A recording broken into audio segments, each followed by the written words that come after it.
Okay, good. All right, thank you. Okay, All right. close this, better for sound. All right. All right. Hello, everyone. My name is Orlando Fernandez. I am the current VP of Member Relations for the 2025-2026 school year. This is the first episode of the new Alpha Amplify season, season 3. For our first episode, we have a special guest. We have Humberto Lozano, the current New Jersey Alpha president. How are you feeling, Humberto? I'm feeling really good today. I'm excited to be here doing the podcast.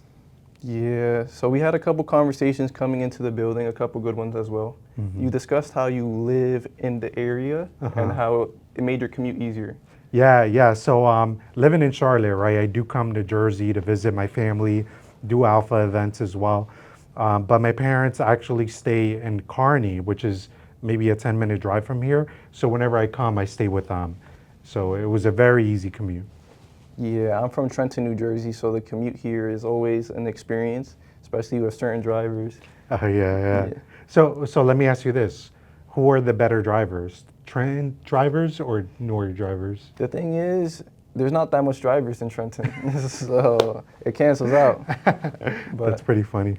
yeah, there's not that much drivers, so a lot of people take the bus, avoid that scenario. Hmm. So we had discussed your experience in Las Vegas as your chapter won the professional chapter of the year. How was that like for you guys? Yeah, that was a very exciting moment. Being the president for the Alpha New Jersey chapter the last 2 years and being part of the group even for a total of almost 7 years, that was a very great moment for us. I got an opportunity to win the award with the rest of my team, and we were very excited. So it was an amazing experience. Yeah, how do you guys celebrate? So we actually went out. We went out to a local spot where they play Latin music, and it was a bunch of us. There were different chapters, Alpha chapters there, and we all celebrated together. Yeah, my chapter, we had the pleasure of winning the Northeastern Chapter of the Year award. Congrats. Thank you. I know my president will be happy to hear your congrats. But we got the chance to celebrate going out to eat as well. I was hoping for somebody to pay for my meal, but it didn't happen. Yeah, no, of course, man. Vegas is super expensive. And we were talking about it a little bit earlier, how just even going to Vegas for a weekend, it's more like an investment, Yeah, right? It's something that you have to plan for, given how pricey it is, for sure. yeah, it's something that you have to plan for, but also have the discipline for. But Mhm. I'm under 21, so I can't indulge in certain activities, but I know a couple people lose a lot of money in Vegas. Oh yeah, for sure. What's interesting is that I got the chance to learn how to play craps in Vegas Oh, yeah? when I was there. Yeah, so I was there with a few of my buddies from the Baltimore chapter, and we were there at the crap table, and they were showing me how to play. So it was pretty fun. And when we walked away, everyone made money on my team. So So were you guys rigging it, or you guys just know how to play that well? no, well, if you play craps, it's more like luck for sure, but I don't know. It's almost like you play almost in a group, like Yeah. So I mean, I'm not an expert. I just learned how to play, but essentially, you put you roll the dice, right? There's two die that you roll, and then you could place bets on like a set of numbers, right? Like 2, 4, 8, 9, 11, as an example. Could it be a bet that you could place on? Meaning, if you roll the dice and it lands on any one of those 6 or 7 numbers, then you win, right? So the odds of winning to me are a little bit more realistic or a little bit more attainable Yeah, when you play craps. I like the sound of this game. I'm thinking Alpha Rutgers Newark E-board versus Alpha NJ E-board. Yeah. That would be fun. That would be fun. Actually, but it's interesting because when you play the game, it's almost like, let's say I roll the dice. You can bet money on the numbers, like we can place the same bets. Yeah. Meaning I'm just rolling the dice, and I have my number on a 2, 4, or on one of those lines. But you could make the same bet. So even though like it's not like a team sport or a team game. We could be like we could win the same bets with the roll of a dice. So that's what makes it fun. So if you're with groups, a large group, everyone's invested and everyone could win at the same time. And that's really how the game played out when me and the Baltimore chapter played. So it was really fun. Yeah, so if my e-board plays against your e-board, well, I don't want to put money on the line, but well, I suppose money, the scholarships, right? The scholarships that send people to Vegas. I know a couple people from my chapter won their scholarships from the ALPFA New Jersey board. Maybe if we do have this gambling competition, put a couple more scholarships. Wow, that's a really good idea. I didn't even think about that. But yeah, that would make it a lot more interesting. I'm sure a lot more students would be invested as well in the game. Yeah, but now that I think about it, what would my chapter lose? Yeah, maybe more podcast sessions for the board on the New Jersey chapter. Yeah, I mean that's a natural. So, Yeah. but yeah, so regarding your experience as the ALPFA New Jersey president, being able to mentor students, has there been a time where you really got to see a student grow from a freshman to, let's say, a senior position, and you work alongside them? Oh yeah, no, I have several examples. I mean, so I know this person in particular. It's very interesting because this experience recently happened where I was at work in Charlotte, North Carolina, at Bank of America, because that's who I work for, and I was actually on my way. I believe I was like on my way to the garage or something like that. So I was passing through Founders Hall, and right when I was walking out, one of a student from Lehman was there, and sitting there in Charlotte, North Carolina. And my first thought, I guess our first thoughts both initially were, what are you doing here? Like we both said it at the same time. But we were very excited to see each other because I remember her since she was 17 years old going to the Regional Student Symposium in Boston. I remember working through that event with the New Jersey chapter. We were able to get buses. We got, I think, 2 buses, and we loaded them up with over 80 kids. And we brought them from Jersey all the way to Boston for the Regional Student Symposium. And she was one of those students. And she was 17 at the time. But she was 17 and very much a go-getter at that age. So it was funny seeing her at the bank, and I was like, what are you doing here? So she was actually interning for a position at the bank because she's set to graduate in December. And so we got a chance to catch up. I ended up taking her to a really good, like my favorite Mexican restaurant in Charlotte. So I ended up taking her there, and then we were catching up. And she, we just talked about all those times where she would be grinding and hustling, trying to network with different people, trying to learn more about opportunities, how to break into the corporate world. And she ended up doing it because she was not only there interning, but she also told me she already had a position lined up after she graduated. So to me, that right there was a clear indication of being a part of someone's growth from when they were like very young up until the point where they're getting their role to work and they're getting their break to break into corporate America. So I can assume it's very fulfilling from your part to be able to help these students foster this character, this professional development, and to really achieve these big dreams of theirs. Of course, of course. When I look at these students, I look at myself and I look at of the environments that I've been in. There's been a ton of corporate boardrooms where I'm the only Latino there.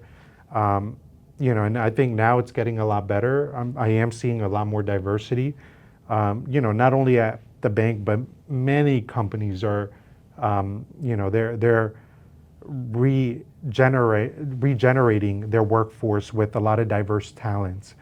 And it's very happy. I'm very happy to see that. It's a very exciting time. But to your point, it is very fulfilling being able to help someone and see them break into corporate America.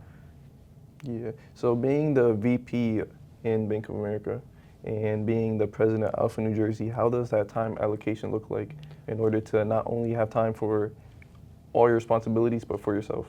Yeah, I mean that's a very interesting question. I think I mean I want to say it's like 50-50, right? Like you spend the same amount when you look at it in totality. Sometimes it could look like the same amount that you spend at work, the same amount of time, you spend the same amount of time doing alpha work, right?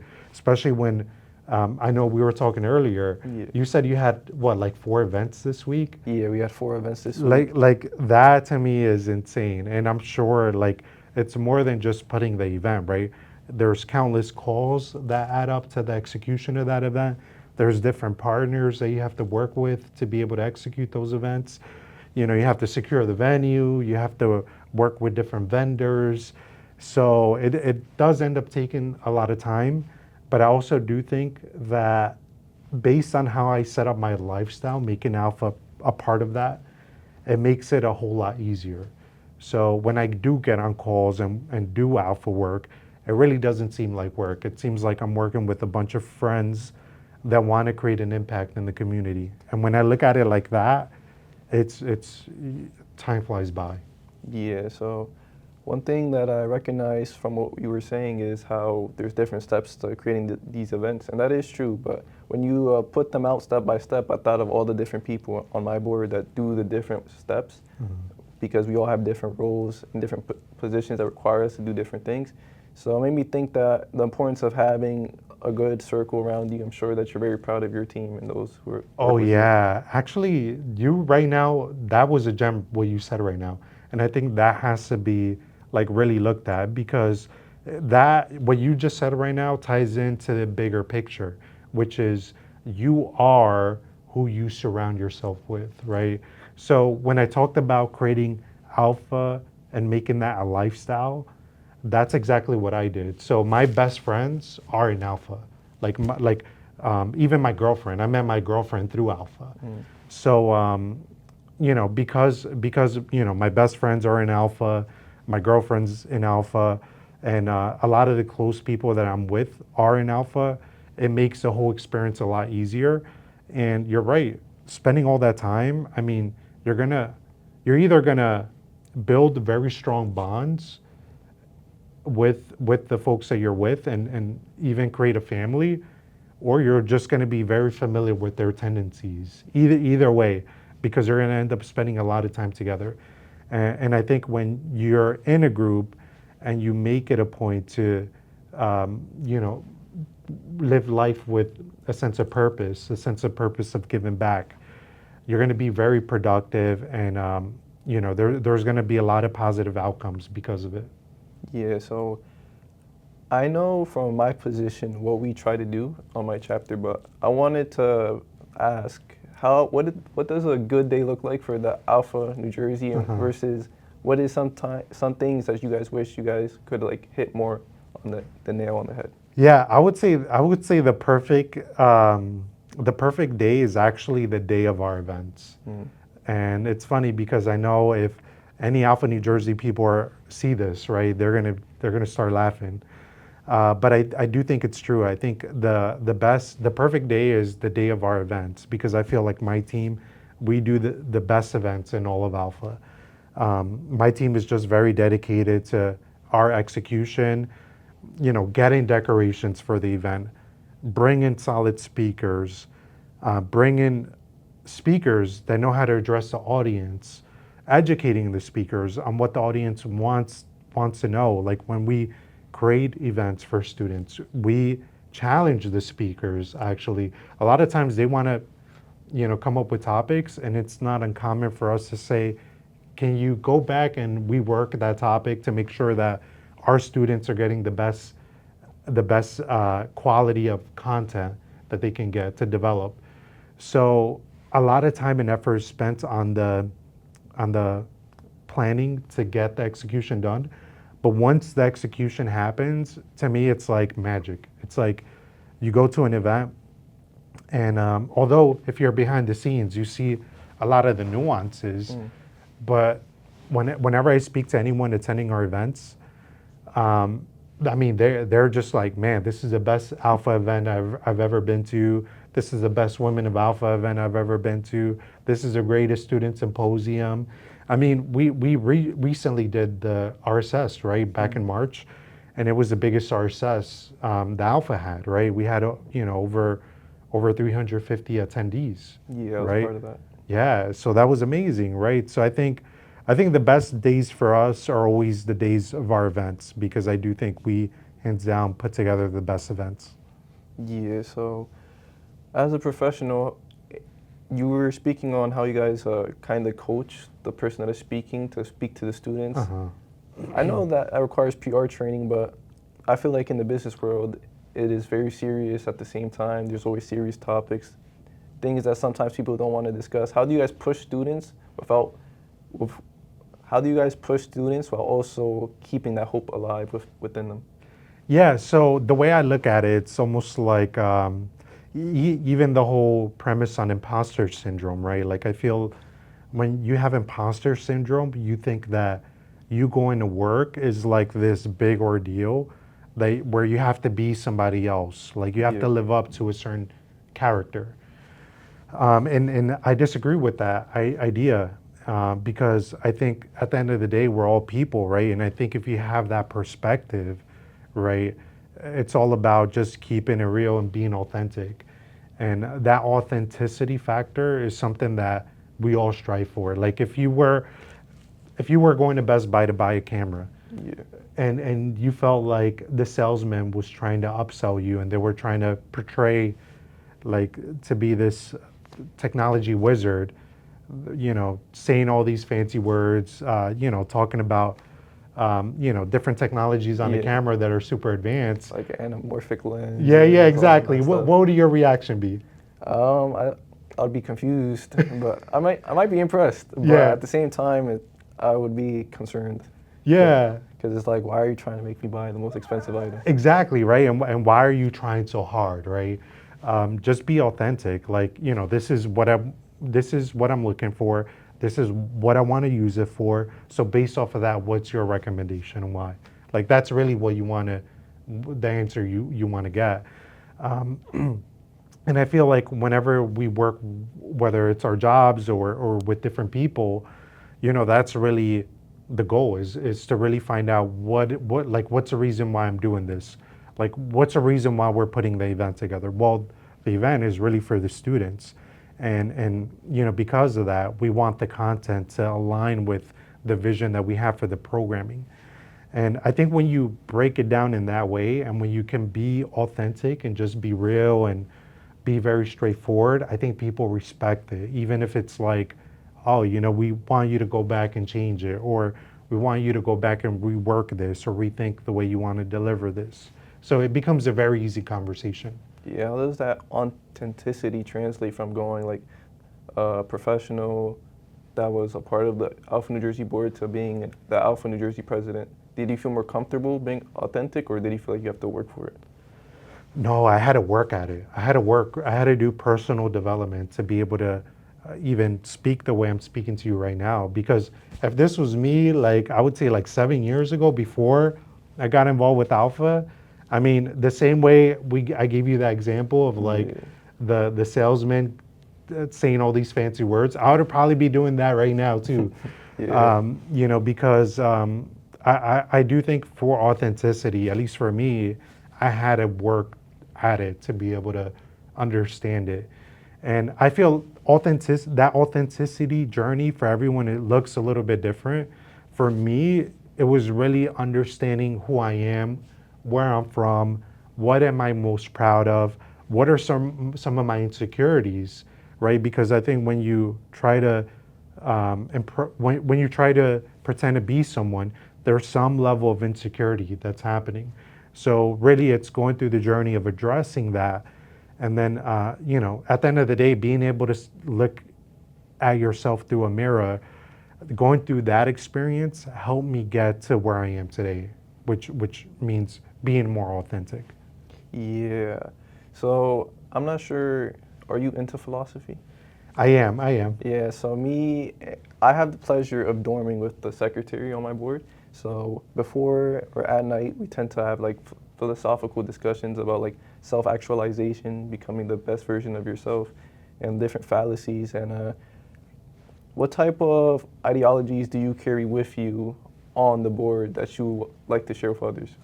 Yeah, I mean, I would say being authentic and being real. I think those are uh, really the foundation of our board in everything that we do. Not only from being able to express yourself, right? Saying, Orlando, that post that you created, it was good, but I think you could do better, right? Like if you added, this element to that graphic, Yeah. if you tag the partners, Yeah. right? Like, I think we would get more impressions and the impact would be a lot larger. So it's being able to do that, but then also being able to speak in front of the students, right? Like I've done a lot of speeches in front of hundreds of people. And for you to be able to do that, it requires a lot of self evaluation and really understanding, you know, this is what I want to share with my audience and the students and the professionals, but can I really execute this speech if I don't really live what I'm talking about? Yeah. So for me, it's like embedding that in everything that I do. That way, everything that I'm saying, it's real. Like, if I'm giving you a story on how I grew up, because I've done that before. I gave you stories on, being embarrassed as a kid of being Mexican, right? Like having kids make fun of me for being Mexican and succumbing to that like ridicule and allowing that to be my identity, right? And then, getting to a point when I was older, realizing that, I was tucking away that identity. Yeah. And now that I'm pulling back the curtain and bringing it back to the forefront, that's why I'm able to be the way I am. Just by being authentic and keeping it real, it's been very helpful for me as well. Yeah, and to be able to go out there and represent not only for yourself but your community, it brings a lot of other people to want to do the same as well. Mm-hmm. So it's that leadership aspect that isn't natural for most people. What made you want to lead? You know what? That's an interesting question. For me, I felt like since a kid, I was always a leader. Whether it was, being in third grade and getting the class all hyped up by telling jokes, being the class clown. From that to then, being more mature, getting into college, leading 2 student organizations. I was the president of the International Business Club at Berkeley College, which was our biggest club. And then also being the founder of the Student Integrity Association. From that to even, I used to, we talked about Best Buy. I used to work at Best Buy while I was going to college. I was a leader there, leading a whole department. While in college? While in college, yeah, like over 40 employees. I was managing a $40 million business when I was like 21 years old. And certainly everyone was older than me. So having that experience, I think the transition to Alpha was easy, right? At least from a leadership standpoint, but there was a whole nother learning curve that I had to undergo for me to be able to really understand what leadership really meant. So touching back on the Best Buy topic, how did you manage to get such a high position at such a young age? You must have really hustled for that. Oh yeah, no, I did, man. That's actually a really good question. So I started out as a cashier, and if you ever worked in retail at an electronics store, a big box electronics store, you would know that the cashiers are at the bottom of the totem pole. Yeah, So the bottom of the food chain. yeah, they are. And luckily for me, I did well enough to be able to have relationships with different managers at this store. And through a lot of convincing, I was able to transition from a cashier to a line level floor salesman. And through that, through grinding as a salesman, I was able to move up and get promoted every single year. I was there for 4 years, and I think I got promoted like 5 times. So you did networking before did you already know about the networking ideology beforehand, or you just on it? Well, you know what? Believe it or not, I guess I was networking without realizing I was Yeah. networking. So before I knew it was a thing, I was actually doing it. And it was that and the combination of being really good at sales, Yeah. which is one of the reasons I think I'm able to communicate very comfortably now. Yeah. It's because of that experience, being able to convince a stranger to buy a $8,000 TV, because that's how much they were at the time. Like a flat screen TV and our premium, like a premium flat screen TV was like $10,000. I know like the most expensive TV I sold was like 15,000 bucks, which, you know, that's a lot of money, especially Yeah. back in the day, right? So yeah, being able to do that, you have to be able to communicate really well and be authentic and be real. And through that, I was able to get promoted to a manager. And then I Yeah. was trying to learn how to manage a team and train them to be really good salespeople. Yeah, your family must have gotten really great birthday presents Oh, then and yeah. now. Yeah, they love the discounts for sure. Back in the day, the Yeah. discounts were ridiculous. Yeah. So regarding the topic of your family being like proud, I suppose, of like your Best Buy accomplishments, Mhm. how was that journey? Like your parents coming from like Mexico, and then watching you develop into who you are. Yeah, it was very inspiring for them because of, and I would say it was mostly proud on their end, and they're very proud parents, and I think it was really because of how they came here, right? They had to cross a border illegally when you know they already had three sons, Mm. all right? So I have three brothers that were born in Mexico. So they came here to work and give us as kids a better life. And that's literally what happened. We ended up, I was born and raised in Passaic. You know, my mom stayed home, took care of us, and my dad ended up being the one that worked. And through that, man, they were able to raise us. And yeah, we never really had the most expensive thing. I never got a pair of Jordans, right? Which, you know, I would say a lot of people maybe go through that as well. I'm not the only Yeah. one. But like we never got expensive things. Like that was never a thing, but we always had. Like there was always food. Like we always had a pair of sneakers, even if they were Payless sneakers. We always got brand new sneakers at the beginning of the school year. So it was very hard to complain. I think for me, growing up, it was more or less trying to find my journey, trying to find my identity. And through that, I was able to have these high goals for myself. And because I set these goals so high and I was able to achieve a lot of them, it made my parents proud. Yeah. So I'm sure your parents are also involved in Alpha as well. You probably bring them to some of your bigger events.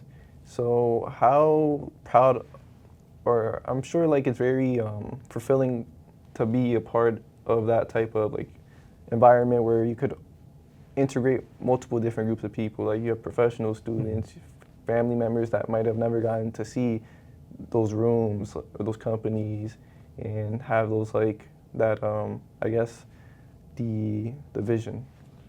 Yeah, so interesting enough. So I actually have gotten family members, my two sisters, to come to events.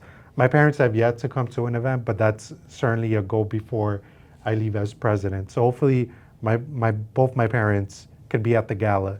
And if you want to meet my parents, I'm selling you guys right now on a ticket to the Alpha New Jersey gala coming soon. Yeah, coming soon. I'm gonna be there. So you get to see me too and Humberto's parents. Exactly, double the package with one low Yeah. price.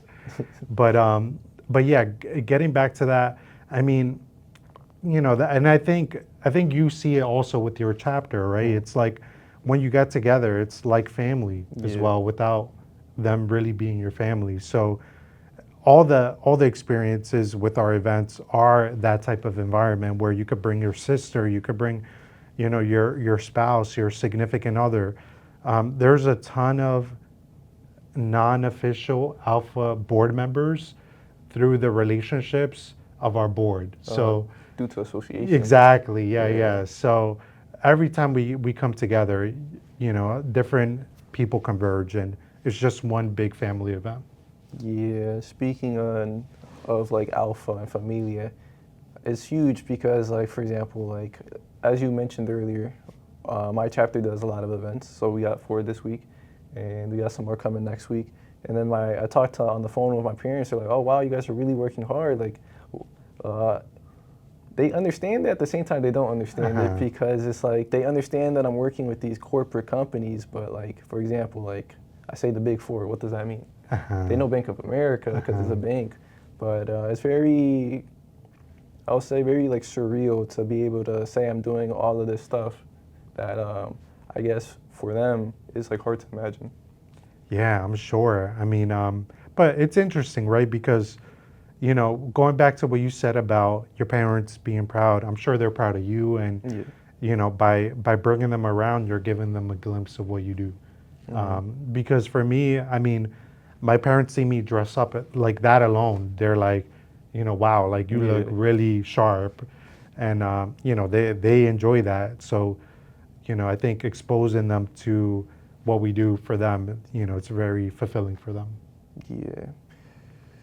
So, in terms of what do you do outside of Alpha and your jobs, how do you find peace in your free time? Yeah, so it's funny because we were talking about this a little bit earlier, and you know, one of my ways recently of trying to de-stress and really, you know, non-work related, non-alpha related, is really gaming. So I've been getting back into gaming recently, and I played a few really good games, but that's my way to de-stress. Like I could get lost in a game for hours and hours on end. And honestly, when I do that, I literally feel like there's literally no stress going on. Yeah, me personally, I love to game as well, but I don't have my console on me. You know, it's just, you know, we have a saying, it's alpha here, everything. Well, that's my saying, actually, I'm not gonna lie, that's my saying. But how does the saying go? I go up to my board member, and like, let's say if they're doing something that is alpha, I'm like, remember, alpha here, everything else here. And then, yeah. So for me, I love to game as well. I love to play video games. I love to indulge in stories because I like to learn from other people's experiences. That's why for me to be able to do this podcast, have someone like you on it, it's a great way to engage in, I guess, topics where I could learn from, or viewers could learn from, or other people could learn from. So I also like to read novels as well, stories, a lot of things that help, I guess, the brain growth, at least my personal brain growth, or knowledge growth, things of that nature. But yeah, so for you, are you able to notice like when you're mentoring a student, like their growth, like mentally, in the sense of like, let's say like one day they weren't as sharp, and then the next day you're like, wow, like, Oh yeah, put that work in. I see it all the time. I see it with students. I also see it with professionals. And I think that's the beauty of the work that we do, right? Like that's a goal. Ultimately, if there's a board member that we have or a member in the Alpha New Jersey community, we want to make sure that there's a growth opportunity for them, because I think at the end of the day, we're all trying to get better. I'm trying to get better as a leader, and even as a professional. So when I see that with working with other people, for us, it's very fulfilling. And that's the ultimate goal, right? The reason why we do events, reason why we focus so much on the content is to develop people and develop leaders. That's our ultimate goal. So with, you being the Alpha New Jersey president and you living in Charlotte, how's that experience like? Yeah. Challenging, right? Yeah, no, it's actually a very unique experience. I enjoy it. And I think it's a testament to how strong of a team I have. And they're all leaders in their own right. All of us are peers, and they just do an amazing job. They make it very, very easy for me to be able to do my job. So very, very proud of my team. Very thankful as well. So big shout out to the Alpha New Jersey board. You guys are my favorite, and you guys are my family. So for sure, can't do it without that team. Yeah, shout out to you guys. Shout out for making Humberto's life easier. Yeah. And yeah, shout out to you guys. Because of how hard you guys work, he said when I go to Charlotte for the next Alpha convention, he's taking me out to eat. So thank you so much, guys. That's amazing. Hey, you got your free dinner. Oh yeah, I got my free dinner. I'm very excited for that. Yeah, torta spot, right? Yeah, the torta spot, man. I got to put you Yeah. on. Yeah, I gotta get put on. Yeah. So, how excited are you for the next convention to be in Charlotte? Oh man, I'm super excited. Charlotte's a very upcoming, booming city. I mean, it's already thriving. There are so many people moving there a day. I think it's about 120 people moving every single day to Charlotte. So Yeah. it's a very growing, it's very booming. And now you guys are going to be able to experience what Charlotte life is like. It's funny because when I moved to Charlotte, and even now, a lot of people associate North Carolina, Charlotte with like this like suburban, like or rural area with a lot of farms, a lot of livestock, but Charlotte's not like that at all. It's a very much like city area with a lot of suburbs and some tall skyscrapers as well. So I think people are going to be in for a treat. Yeah.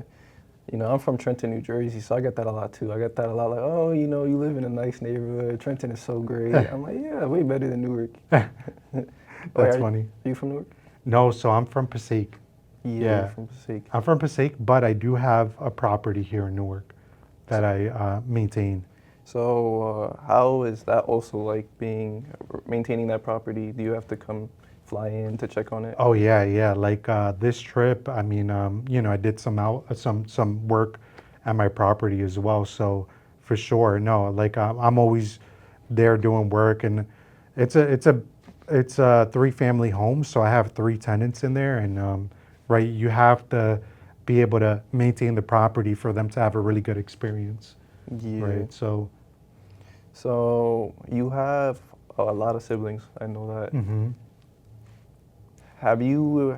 Well, I'm sure you have, but how was it like being able to be in a position where you can help them as well? Oh, it's been great. With my family, for me, it's more or less like, talking them through different financial stuff.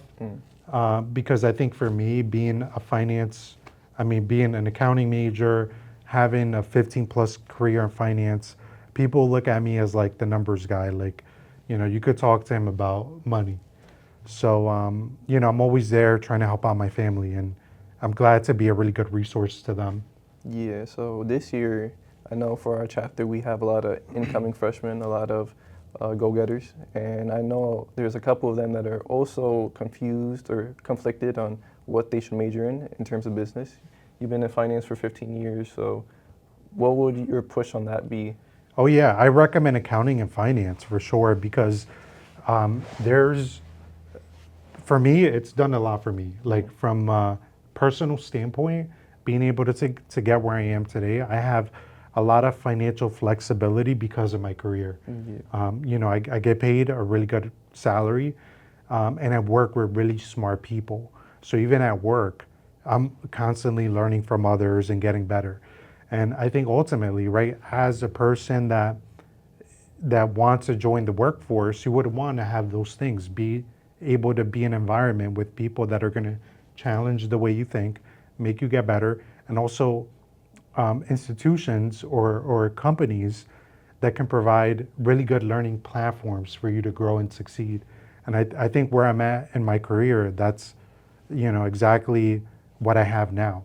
So if there are students out there deciding what to study or what to major in, I would certainly encourage them to go into an accounting major, go into finance, because not only can you leverage those things for a successful career, you can also use that for personal gain as well. You can use that for your personal wealth management, which I'm doing now. Yeah, that's solid. So, in regards to your experience in Alpha, what was your journey like getting into Alpha? Did you get into it in Berkeley or? No, so I got into Alpha very late in my career. It was 2019 when I got into Alpha, and it was through a coworker of mine. He was already in Alpha, and then he got me into the chapter as a treasurer. So that's really how it happened. And it was it was a really great opportunity at the time. And then looking back at my own development, I know we talked about looking at other development from others when you first meet them to where they end up at. I mean, even for me, when I first got involved with Alpha, I was very unpolished. So Alpha created a platform for me to be able to grow and to be able to develop as a leader, as a speaker, and have more confidence, being able to also work well with others. It certainly stepped up my game for sure. Yeah. So when it comes to joining Alpha later in the game, would you say that it was a learning curve for you as well? Since you said you were a little unpolished, like, well, in terms of learning curve, what I would say is, would it be like a learning curve in the sense where you got to work with a lot more Latino professionals? Yeah, for sure. Yeah, for sure. So what got me hooked on Alpha really was my very first event when I went to I went to the Chapter Leadership Summit in Charlotte, North Carolina, which the Bank of America, they were hosting at the time. I wasn't working for the bank at the time. Yeah. But there, I got to be in a room full of Alpha chapter leaders. And that was really the first sense that I got where I was like, wait a minute, there's other Latinos like me working in corporate America, working in finance, leaders that are breaking barriers. Back home in Jersey, I didn't really see that in all the companies that I worked at. There were very few Latinos. So being able to go to a community where everyone's Latino, everyone's smart, that certainly helped me develop for sure. Yeah, so I got to see that myself as well. I knew about Alpha before I got into college, thanks to family members that were a part of Alpha. But being or coming into this school and joining my own Alpha chapter and going to like RSS, where there was a bunch of other Alpha chapters as well, it was really cool to see all the students and their excitement to really be a part of this organization and the fulfillment that they receive. That's awesome, man. Yeah. And so what would you say is like your maybe the best experience that you recall? The best experience for me, well, I'm gonna list two. My first one will be winning my position as e-board because last year I know that was a really big goal of mine to be able to represent not only myself but the community, Alpha, my parents. I felt like it was a very great opportunity. But aside from that, I would say there's a lot of great experiences. Yeah, because I had a lot of great experiences, but I think it's RSS or like Gala, like those big events where you get to see a lot of people. It's always very fun to do. Even if it's like networking, it's still like fun meeting new people. Oh yeah, for sure. When everyone dresses up, everyone's looking fly, and you take that pic. Yeah, those are the moments. Yeah, those are the moments. So how is it like, let's say like working with the other Alpha professional chapters, right? You're Alpha New Jersey, so does it get competitive? I'm gonna keep it real, right? Because we have to be authentic, right? Yeah. It does get competitive. Yeah, it gets crazy competitive, but in a good way. Luckily for me, I've been able to develop relationships with leaders all across different chapters. I mean, even from Charlotte chapter to the Philly chapter to New York, Boston. Now, but play Ragnarok. That game is gonna change your life. Yeah. Yeah, I hope so. Because, like, I know the story a little bit, but I just didn't buy it because I want to, like, spend the money. But now that, with this Alpha and the internships that we're going to be getting, my video game budget is going to go way up. So I'm very excited. I'm very excited for this future Alpha has for me. Yeah, no, that's amazing, man. Now you have to, man. Got to invest in your gaming passion. Exactly. That's exactly what I want to do. So to be able to have an individual like you, a part of Alpha, to tell me to do so, I'm like, all right, it's meant to be. Yeah, that's the excuse you needed. Exactly. So with that being said, everybody, this was the first episode of the Alpha Amplify podcast, season 3. I'm Orlando Fernandez, as I mentioned before, the VP Member Relations, and I'm very happy to have such a humble guest such as Humberto to be a part of the first episode of the podcast. Shout out to you, man. Thank you, Orlando. And it was such a pleasure to be here, being able to share a little bit more about my story, talking about Alpha, and then, just here being able to spend the time with you. So certainly look out for all of the Alpha New Jersey events, all the Alpha Newark Rutgers events, and certainly just be part of Alpha. And as you said before, Make sure to join Alpha and shout out to Alpha. Shout out to Alpha. Shout out to Alpha.